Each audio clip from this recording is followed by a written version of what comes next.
Hola a todos, en el video se podrá observar la resolución de un ejercicio relacionado con la ecuación general del plano. El problema nos pide determinar la ecuación general del plano que pasa por los puntos A y B. A tiene por coordenadas -1, 2 y 3 y B tiene por coordenadas 3, 1 y 4. Además, nos dicen que el plano es paralelo al vector U de componentes 2, 1, 2. Solución. Ten en cuenta que dos vectores no paralelos en el espacio generan un plano. Tenemos por dato los puntos A y B. A continuación dibujaremos un plano y en este plano ubicaremos los puntos A y B dentro del espacio tridimensional. Con estos dos puntos determinaremos las componentes del vector que llamaremos AB, que se obtiene restando las coordenadas del punto B menos las coordenadas del punto A. Luego, reemplazamos las coordenadas del punto B y las coordenadas del punto A. Recuerda que para determinar la diferencia entre estos puntos, restamos las primeras componentes de ambos puntos. De la misma forma, restaremos las segundas componentes de ambos puntos y las terceras componentes de ambos puntos. De esta diferencia obtenemos el vector que tendrá por componentes 4, menos 1 y 1. A este vector AB le llamaremos el vector V. El problema también nos da el vector U. Entonces, nos preguntamos si el vector V y el vector U son paralelos. Ten en cuenta que un vector es paralelo a otro cuando sus componentes son proporcionales. De modo que dividiremos la primera componente del vector V entre la primera componente del vector U. Seguidamente, dividiremos la segunda componente del vector V entre la segunda componente del vector U. Y luego dividiremos la tercera componente del vector V entre la tercera componente del vector U.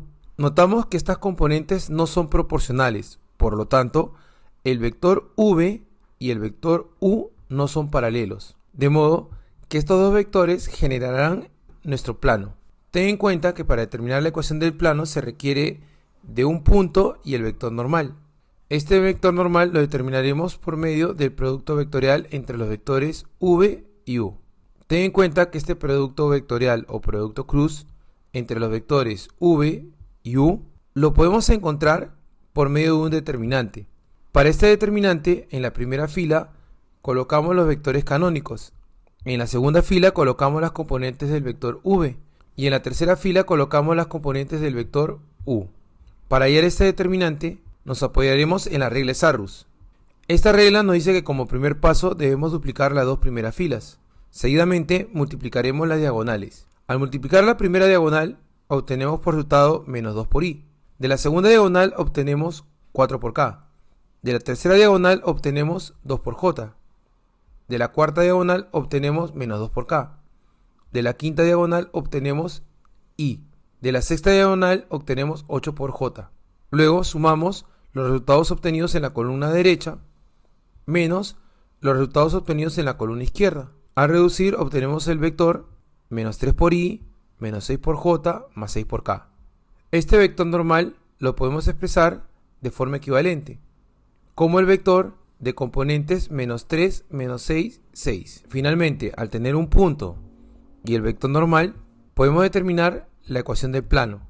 Entonces, para determinar la ecuación del plano necesitamos el vector normal, que lo tenemos, el punto P que tendrá por componentes x, y, z, y el punto P sub 0 que representa un punto del plano, que para nuestro caso será el punto A. Para la diferencia entre los puntos, ten en cuenta que restamos las primeras componentes, luego restamos las segundas componentes y finalmente restamos las terceras componentes.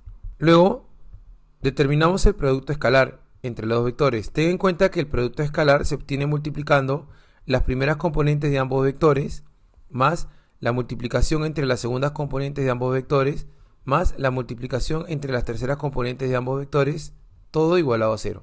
Esta ecuación se reduce a la ecuación menos 3 por x menos 6 por y más 6 por z menos 9 igualado a 0. Notamos que esta ecuación la podemos expresar de forma equivalente si dividimos cada uno de los términos entre menos 3. obtenemos la ecuación simplificada del plano, x más 2y menos 2z más 3 igualado a 0.